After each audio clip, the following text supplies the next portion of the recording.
সময় দিব পাৰিছে সমজিলাসমূহৰ গুৰুত্ব আৰু সমজিলাসমূহৰ প্ৰয়োজনীয়তাৰ ওপৰত বিচাৰ বিবেচনা কৰি কেবিনেটে আজি আৰু 10খন নতুন সমজিলা নিৰ্মাণৰ সিদ্ধান্ত গ্ৰহণ কৰে ইয়াৰ এখন সমজিলা হ'ব বকো ছয়গাঁও সমষ্টিত দ্বিতীয়খন সমজিলা হ'ব পলাশবাৰী সমষ্টিত তৃতীয়খন সমজিলা হ'ব শোণিতপুৰ জিলাৰ বৰছলা সমষ্টিত শোণিতপুৰ জিলাৰ ৰঙাপাৰাত চতুৰ্থখন সমজিলা হ'ব তিনিচুকীয়া জিলাৰ মাকুমত সমজিলা হ'ব তিনিচুকীয়া জিলাৰ ডিগবৈত সমজিলা হ'ব যোৰহাট জিলাৰ টিয়কত সমজিলা হ'ব যোৰহাট জিলাৰ মৰিয়নিত সমজিলা হ'ব কাছাৰ জিলাৰ ধলাইত এখন নতুন সমজিলা হ'ব আৰু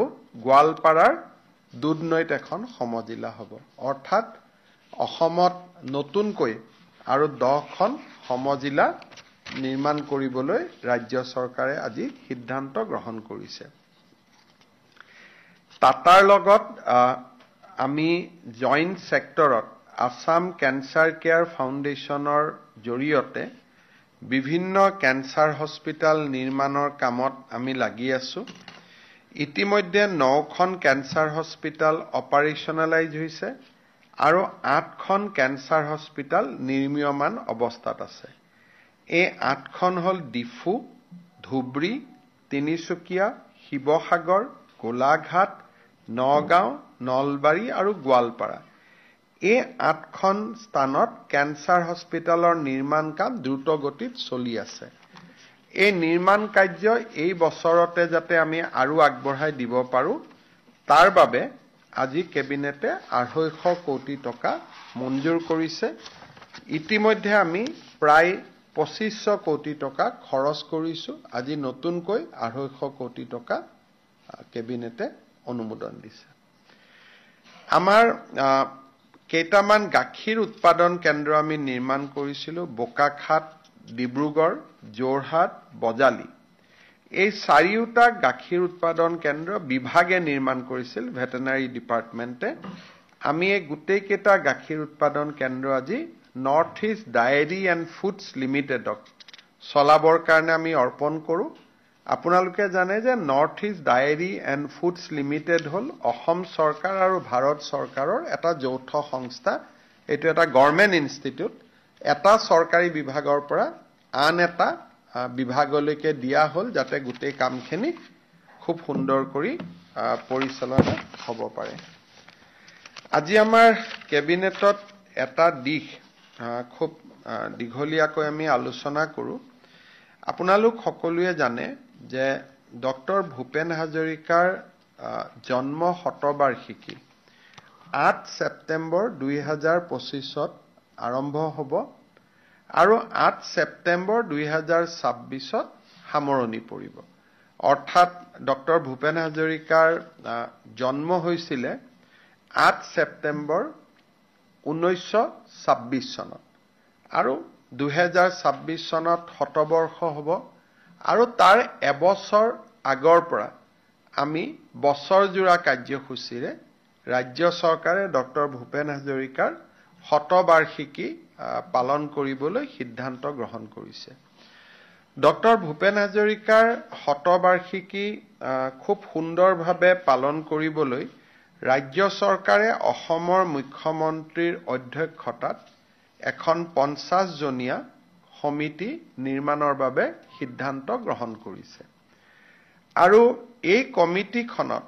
পৃষ্ঠপোষক হিচাপে আমি উত্তৰ পূৰ্বৰ আটাইকেইখন ৰাজ্যৰ মুখ্যমন্ত্ৰীসকলকো আসন গ্ৰহণ কৰিবলৈ আমন্ত্ৰণ জনাম অৰ্থাৎ অসমৰ মুখ্যমন্ত্ৰী সভাপতি হ'ব বাকি 7খন ৰাজ্যৰ মুখ্যমন্ত্ৰী এই সমিতিখনৰ পৃষ্ঠপোষক হ'বৰ বাবে আমি আমন্ত্ৰণ জনাম আৰু গোটেই সমিতিখন 50 জনীয়া এখন শক্তিশালী সমিতি হ'ব 8 ছেপ্টেম্বৰ 2025 তাৰিখে ভাৰতৰ ৰাষ্ট্ৰপতি অথবা প্ৰধানমন্ত্ৰী ডাঙৰীয়াৰ কৰকমলেৰে আমি শতবাৰ্ষিকী অনুষ্ঠান আৰম্ভ কৰিম আৰু 8 ছেপ্টেম্বৰ 2026 আকৌ ৰাষ্ট্ৰপতি মহোদয়া বা প্ৰধানমন্ত্ৰী ডাঙৰীয়াৰ উপস্থিতিত আমি শতবাৰ্ষিকী অনুষ্ঠানৰ সামৰণি মাৰিম।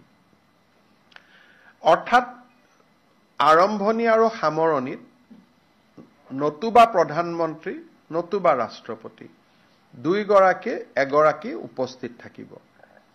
আৰু তেখেতৰ এই শতবাৰ্ষিকী অনুষ্ঠান আমি এটা অনুষ্ঠান নতুন দিল্লীত কৰিম, আৰম্ভণিটো বা সামৰণিটো, আৰু এটা অনুষ্ঠান আমি গুৱাহাটীত কৰিম, আৰম্ভণি বা সামৰণি। তিনিটা বিশেষ অনুষ্ঠান আমি কৰিম। এটা অনুষ্ঠান অৰুণাচল প্ৰদেশত কৰিম, য'ত ভূপেন হাজৰিকাই নিজৰ শৈশৱ পাৰ কৰিছিলে। দ্বিতীয়টো অনুষ্ঠান আমি কলিকতাত কৰিম, য'ত ভূপেন হাজৰিকাই তেখেতৰ জীৱনৰ ডাঙৰ এটা কৰ্মজীৱন পাৰ কৰিছিলে। তৃতীয়টো অনুষ্ঠান আমি মুম্বাইত কৰিম, য'ত তেখেতৰ জীৱনৰ শেষৰ সময়খিনি তেখেতে অতিবাহিত কৰিছিল। গতিকে ভূপেন হাজৰিকাৰ জন্ম শতবাৰ্ষিকীৰ কেন্দ্ৰীয় অনুষ্ঠান গুৱাহাটী, দিল্লী, অৰুণাচল প্ৰদেশ, কলিকতা আৰু মুম্বাইত ৰাজ্য চৰকাৰে অনুষ্ঠিত কৰিব। এই সময়ছোৱাৰ ভিতৰতে ডক্টৰ ভূপেন হাজৰিকাৰ নামত আমি এটা বিশেষ ইনফ্ৰাষ্ট্ৰাকচাৰ প্ৰজেক্ট এটা নতুবা বিশেষ অনুষ্ঠান এটা তেখেতৰ নামত আমি উৎসৰ্গিত কৰিম।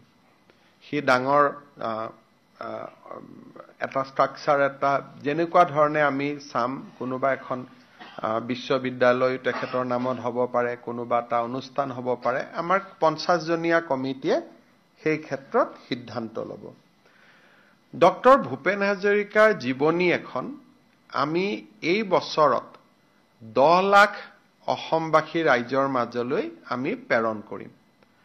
মুখ্যমন্ত্ৰীৰ যিটো নতুন বছৰৰ আৰম্ভণিতে আমি যি গ্ৰিটিংছ পঠাওঁ, এইবাৰ আমি ভূপেন হাজৰিকাৰ জীৱনী এখন অনুৰাধা শৰ্মা পূজাৰী ডাঙৰীয়ানীক ইতিমধ্যে আমি দায়িত্ব দিছোঁ, এখন জীৱনী তেখেতৰ সংক্ষিপ্ত জীৱন বুৰঞ্জী এখন লিখিবৰ বাবে।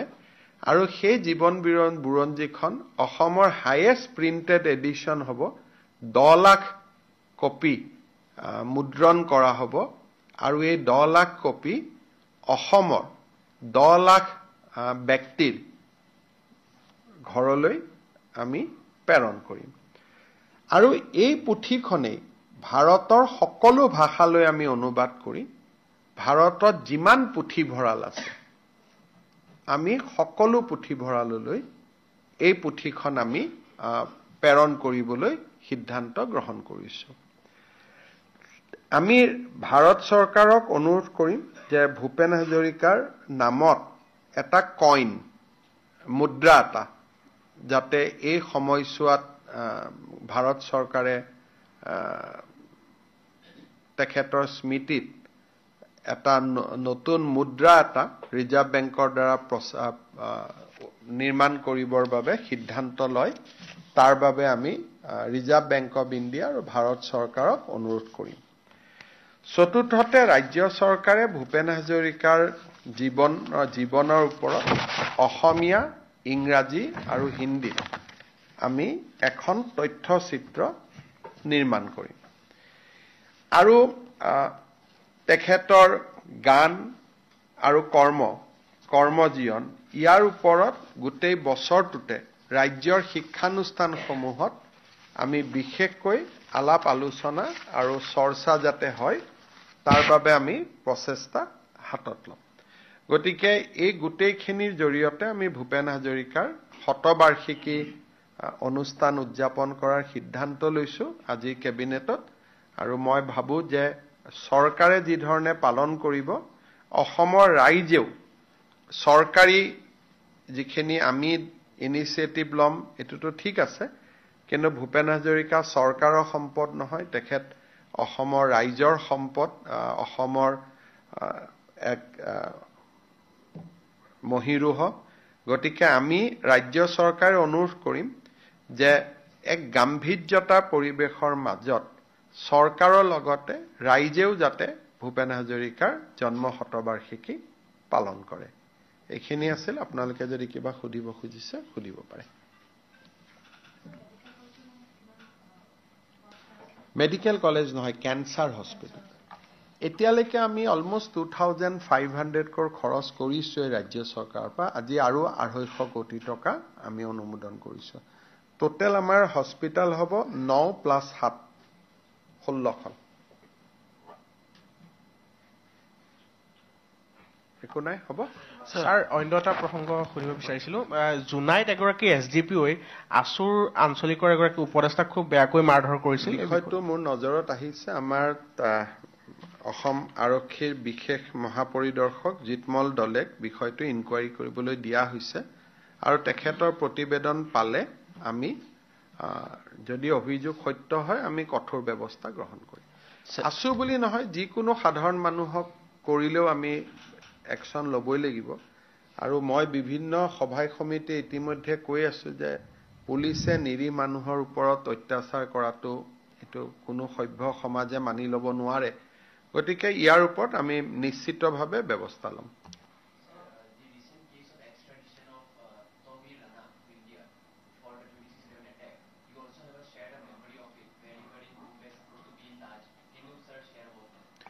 No, already I have tweeted. I think that day around 4 p.m. I landed in Mumbai airport and supposed to go to the Taj. My booking was there. But because of some reason, I decided not to go to the Taj and I took a hotel that I think Marriott Hotel in near the airport.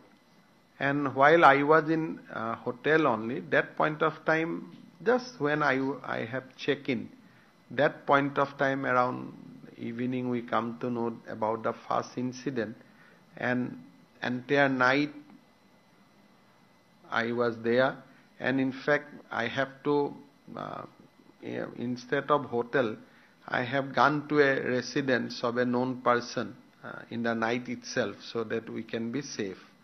And from the hotel I went out, and next day morning I went to Taj in a complete civil atmosphere, and at the point of time I was minister also, I did not have security, and from a distance I have seen entire action, and I stayed back for next 2 days just to see what happened, and we know what happened. So today it is a big diplomatic victory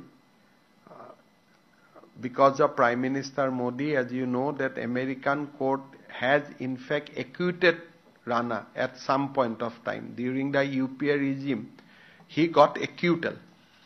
He was in the jail because of the Dennis case, not because of the Mumbai case.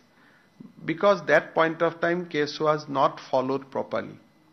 But today, it is a big diplomatic victory for the Prime Minister, for the people of India, and we must compliment Prime Minister Narendra Modi for this huge diplomatic victory. We have all faith on our judiciary. I am sure that judiciary will give him what he deserves. Also, this also reaffirms the points that whoever fugitive today outside India, they must have enjoying life in abroad, but they must remember that with Prime Minister Modi, they have to come back today or tomorrow to face the law in India. So whatever today they are roaming around, it is a temporary reprieve, and they have to come back. And this is what our Prime Minister believes, and this is what he will deliver. So, as the Waqf Amendment Act has come into being, it has been seen that in many places, even in neighboring Tripura and Manipur and West Bengal, various incidents of violence have been reported. You have also tweeted how the Assam police and Assam government has been able to mitigate the protest despite having 40% population of the minority. Can you kindly elaborate on what was the basic plan? Yesterday was Friday, and we had strong intelligence that on Friday, Assam is going to witness some kind of disturbance as a result of protest by the minority community. So that input has come to us 5 days back. So Assam police has worked, and in fact we have approached every single leaders of minority community. Most of our SPs got into touch with various masjid community. We have got into touch with various important persons from the minority community. Assam police has extensively worked for last 5 days. And yesterday was a day of immense satisfaction that Assam did not witness any kind of protest. We only witnessed protest in 3 places with 150 people in each venue. But beyond that, there was no protest. And this is a result of extensive outreach which Assam police has done in last 5 days.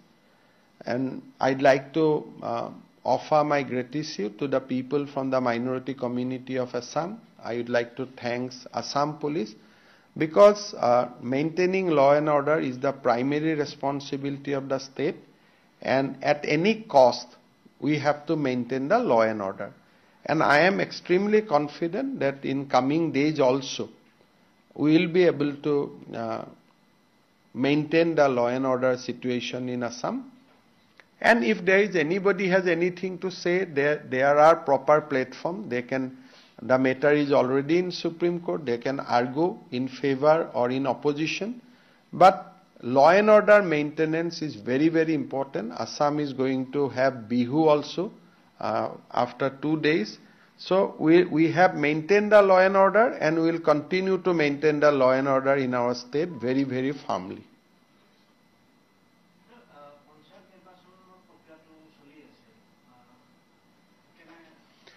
পঞ্চায়তত মই ভাবো যে কালি মই party অফিচত যাম বা কালি আমি ইয়াত আমাৰ দুধনৈটো শপত গ্ৰহণ আছে, তেতিয়া আপোনালোকক ডাটাটো ক'ব পাৰিম। কিন্তু বহুতবিলাক ভাৰতীয় জনতা পাৰ্টি আৰু মিত্ৰজোঁটৰ পাৰ্টি ইতিমধ্যে বহুত বিনা প্ৰতিদ্বন্দ্বিতাৰে নিৰ্বাচিত হৈছে।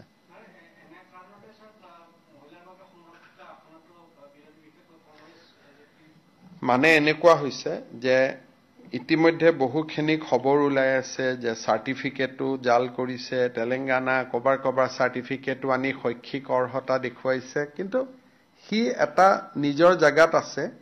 কিন্তু ম্যাক্সিমাম এনেকুৱাও জায়গা আছে য'ত কংগ্ৰেছে প্ৰাৰ্থীয়ে দিয়া নাই, ইণ্ডিপেণ্ডেণ্টেহে বিজেপিৰ লগত কণ্টেষ্ট কৰি আছে বহুত জায়গাত। সেইকাৰণে লাষ্ট ডে অফ উইথড্ৰয়েলৰ দিনাখন আপোনালোকে ষ্টেটিষ্টিক্স পাব। আৰু জিলা পৰিষদ পৰ্যায়তো 10-12টা সমষ্টিটো ইতিমধ্যে বিজেপি বিনা প্ৰতিদ্বন্দ্বিতাৰে নিৰ্বাচিত হৈছে। আৰু মই ভাবো যে পঞ্চায়তত আমাৰ ৰিজাল্ট খুবেই ভাল হ'ব। আপোনালোকে চাওক যে বিজেপি ইমান ডাঙৰ পাৰ্টি, আমি টিকট দিলো, কতো এটা ধৰ্ণা নাই, কতো এটা শ্লোগান নাই, কতো মাটিত বেজিটো পৰিলেও শব্দ হয়। কিন্তু আমাৰ দলত মিত্ৰজোঁটৰ লগতো আমাৰ এলায়েন্স হ'ল, আমি এজিপিৰ লগত এলায়েন্স কৰিছো, গণশক্তিৰ লগত এলায়েন্স কৰিছো, ৰাভা যৌথ মঞ্চৰ লগত এলায়েন্স কৰিছো, কতো এটা শব্দও হোৱা নাই। আৰু আমাৰ নিজৰ দলৰ পৰা আমি ইমান টিকট দিছো, কিন্তু কোনো ধৰণৰ শব্দ এটাও হোৱা নাই। আৰু ই প্ৰমাণ কৰে যে ভাৰতীয় জনতা পাৰ্টি 2026ৰ কাৰণে আমি কোনটো লেভেলত প্ৰস্তুত হৈ আছো। সদস্য ভৰ্তিৰ অভিযানৰ পৰা আজিলৈকে প্ৰেসিডেন্ট সিলেক্ট হল, জিলা ডিস্ট্ৰিক্ট প্ৰেসিডেন্ট হল, ব্লক প্ৰেসিডেন্ট হল, গোটেই ডিসিপ্লিন আৰু এটা ইনভলভমেন্ট আপোনালোকে দেখা পাব। আৰু এবাৰ জিলা পৰিষদতো বা পঞ্চায়ততো টিকেট ফিল্ডৰ পৰা যেনেকৈ আহিছে আমি তেনেকৈ দিছো, কিন্তু কতো প্ৰতিবাদ নাই। তাৰমানে পঞ্চায়তটো এটা জাস্ট আৰম্ভণি। 26ৰ কাৰণে আমি কোনটো পৰ্যায়ত সাজু হৈ আছো ইয়াৰ পৰা আপোনালোকে আন্দাজ কৰিব পাৰে। আমাৰ আৰু ধৰক বেছি ইলেকশ্যন উত্তেজিত নহলে ভোট দিয়া মানুহো কমি যায় সেইকাৰণে 21 তাৰিখৰ পৰা আমিও কেম্পেইনো কৰিব লাগিব যাতে মানুহ ভোট দিয়ে কিয় কাৰণে যদি এবাৰ মানুহে ভাবি লয় যে জিকিবই বুলি তেতিয়া বহুত মানে ভোটো দিব নাহে সেইকাৰণে পাৰ্চেন্টেজ বা ভোটৰ সংখ্যা ইলেকশ্যনৰ উত্তেজনাৰ ওপৰত নিৰ্ভৰ কৰে যদি ইলেকশ্যন ঠাণ্ডা হৈ যায় তেতিয়াতো ভোট কম হৈ যাব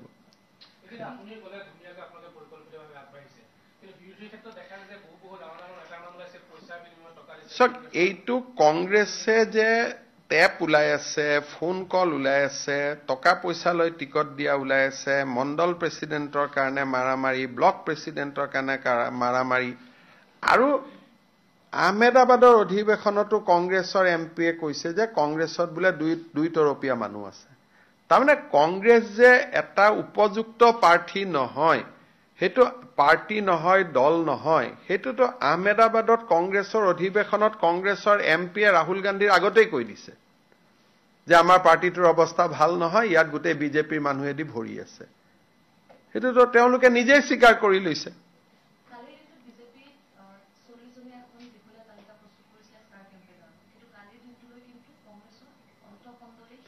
না আমাৰটো সব ৰেডি 21 তাৰিখৰ পৰা আমাৰ কেম্পেইনৰো মিটিং ঠিক হৈ গ'ল মই কোট মিটিং কৰিম দিলীপ শইকীয়াই কোট মিটিং কৰিব আমাৰ মন্ত্ৰীসকলে কোট কৰিব কোনে কোট প্ৰচাৰত যাব কেইখন মিটিং হ'ব আপোনালোকে পীযুষ হাজৰিকাই মেনেজমেন্ট কমিটি চাই আছে খুধিলে গম পাব যে আমাৰ সব ৰেডি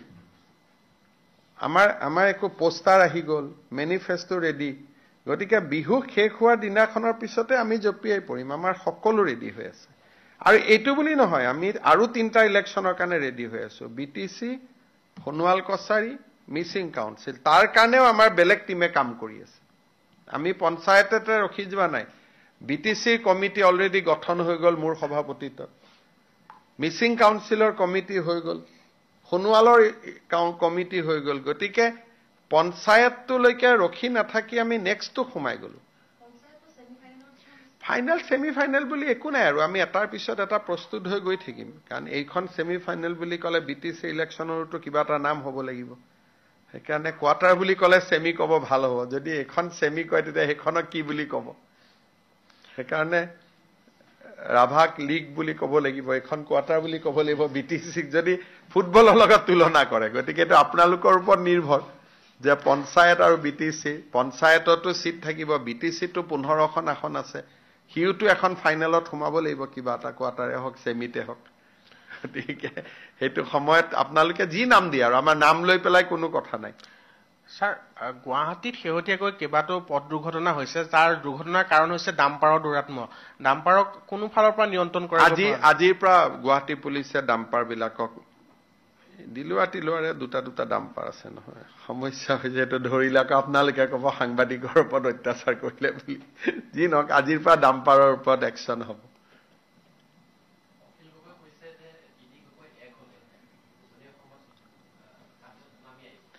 নহয় কিয় যদি এক হলে সুমানি আহিব কি কয় সুনামি যদি এক যদি হয় তাহলে হবতো লাগে না নহয় কিয় তেওঁলোকে হেতু পেপাৰক কিয় ক'ব লাগে তিনিজনে বহি এক জায়গাত ভাত পানী খাই দিলেইতো এক হৈ গ'ল হয় নহয় মই জানো তিনিজনে পিছত এইটো ঠিক কৰিব লাগে যে নিজৰ ল'ৰা ছোৱালীক তিনিজনৰ মাজতে পৰিয়ালতে বিয়া বাৰু দিয়া এনেকুৱা আৰু তেতিয়া সম্পৰ্কটো আৰু ভাল হৈ যাব হয় নহয় গতিকে একদম পাৰ্মানেন্ট সম্পৰ্ক গঢ়ি তুলিব লাগে তেওঁ ক্ষমা খুজিছে কি কৰিব এইটোহে অৱস্থা কংগ্ৰেছৰ যে মই কাকো টিকট দিব নোৱাৰিলো মই ক্ষমা খুজিছো আপোনালোকে এই 26লৈকে কংগ্ৰেছৰ অসমত ভৰি দিব নোৱাৰে কাৰণ কিহৰ কাৰণে আমি ইমান কাম কৰি গৈ আছো পুৰা মানুহে ৰাইজৰ আশীৰ্বাদে বিজেপিৰ লগত আছে এইবিলাক যে হৈ আছে কিয় হৈ আছে ফ্ৰাষ্ট্ৰেচনৰ কাৰণে এটা জোৰহাটত শিৱসাগৰত ডিব্ৰুগড়ত নগাঁৱত ডিব্ৰুগড়ত তেজপুৰ এইবিলাকতো তেওঁলোকে সাৰেন্ডাৰ কৰিছে গণ্ডগোলো যিখিনি লাগি আছে অকল মাইনৰিটি এফেক্ট বেছি থকা জিলা কেইখনৰ পৰাহে খবৰবোৰ পাই আছে সেইকেইখন জিলা যদি নাই তাতো কংগ্ৰেছৰ বাতৰিও নাই গতিকে কংগ্ৰেছে অকল সংখ্যালঘু অধ্যুষিত এৰিয়া বিলাকৰ কপাৰাহে গণ্ডগোলৰ বাতৰি আহি আছে বাকি জায়গাতো তেওঁলোকৰ হাৰখুৰে নাই আৰু এবাৰটো মই ভাবো যে মাইনৰিটি এৰিয়াটো তেওঁলোকৰ ৰিজাল্ট বেয়া হ'ব, এবাৰ আমাৰ তাতো ৰিজাল্ট ভাল হ'ব। বহুত বিলাক মাইনৰিটি এৰিয়াটো আমি ভাল কৰি জিকিম। হ'ব, থেংক ইউ।